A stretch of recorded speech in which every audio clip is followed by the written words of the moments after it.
तुम्हें इस्लाम कबूल है? कबूल है। तो ठीक है, कहो हिंदुस्तान मुर्दाबाद। अशरफ अली, अशरफ अली। हमारा हिंदुस्तान जिंदाबाद था, जिंदाबाद है और जिंदाबाद रहेगा। हिंदुस्तान जिंदाबाद, हिंदुस्तान जिंदाबाद।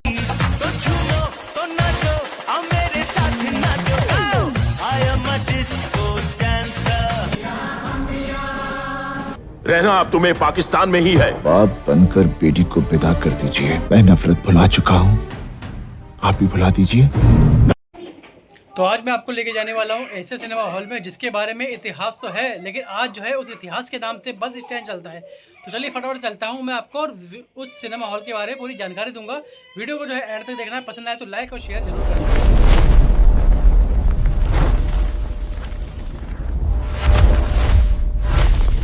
तो hey guys, welcome back to my channel. आप देख रहे हैं दिस व्लॉग का 2.0। मैं आपका दोस्त, आपका होस्ट, दिल्ली की जान, दिल्ली की शान, आपका अपना वसीम भाईजान। मैं आज आपको लेके जाने वाला हूँ स्वर्ण सिनेमा की सफ़र पर, जिसको लोग स्वर्ण के नाम से भी जानते थे। और ये एक ऐसा सिनेमा हॉल है जहाँ पर अब सिनेमा हॉल नहीं बल्कि PNB, बाकी वीडियो के अंदर आगे।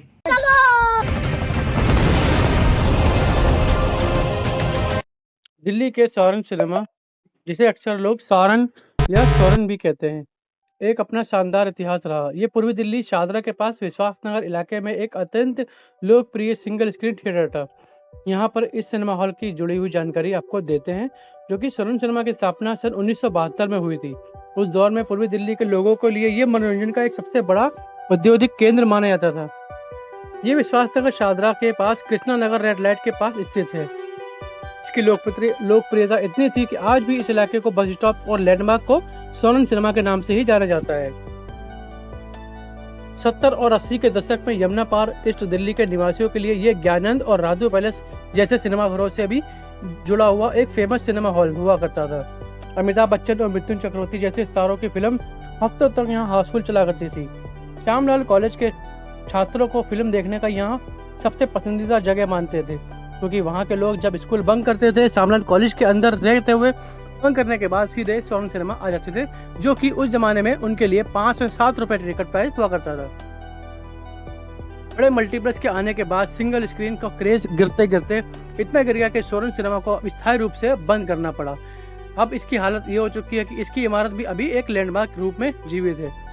कुछ समय पहले प्रॉपर्टी जो है चर्चा में आई थी। पंजाब नेशनल बैंक जो है इसका कमर्शियल बिल्डिंग के रूप में नीलामी की प्रक्रिया शुरू हो गई।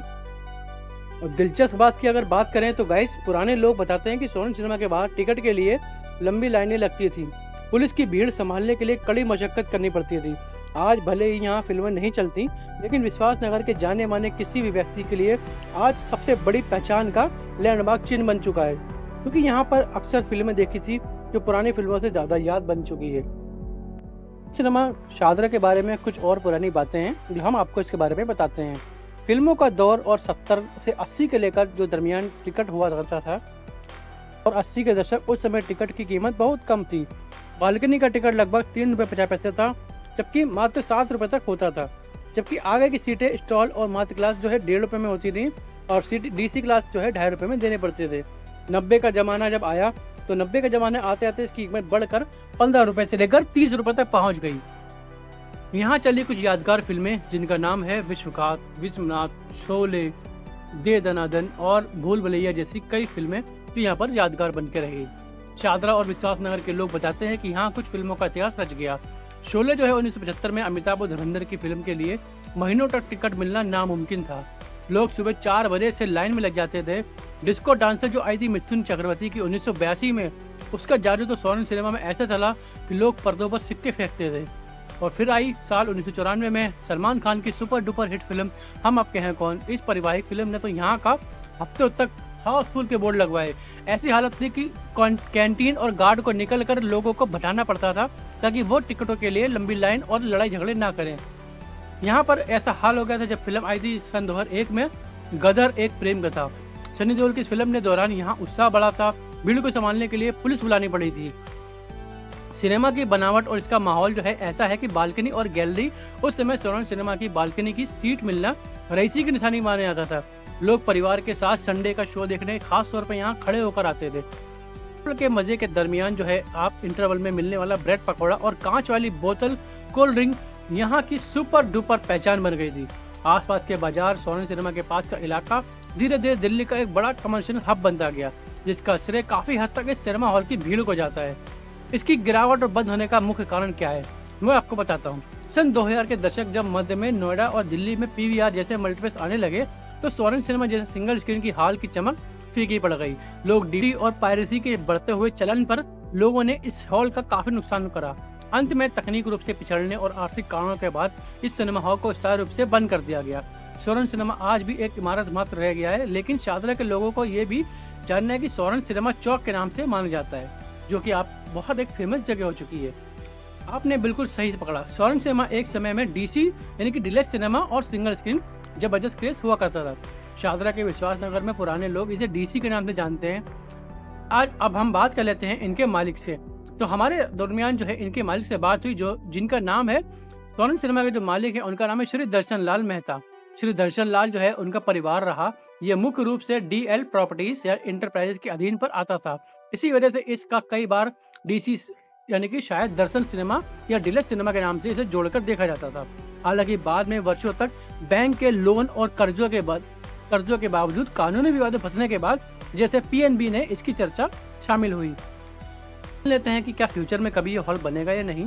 तो मॉल और सिनेमा हॉल की जो कमर्शियल बिल्डिंग है उस पर अभी तक विवाद चल रहा है। इस विवाद के कारण पीएनबी को जो है इनका काफी कर्जा देना है, जिसकी वजह से जमीन में हॉल को तोड़ दिया गया है और उसके साथ ही वहाँ पर अभी एक खाली जगह जहाँ पर पार्किंग का इस्तेमाल हो रहा है।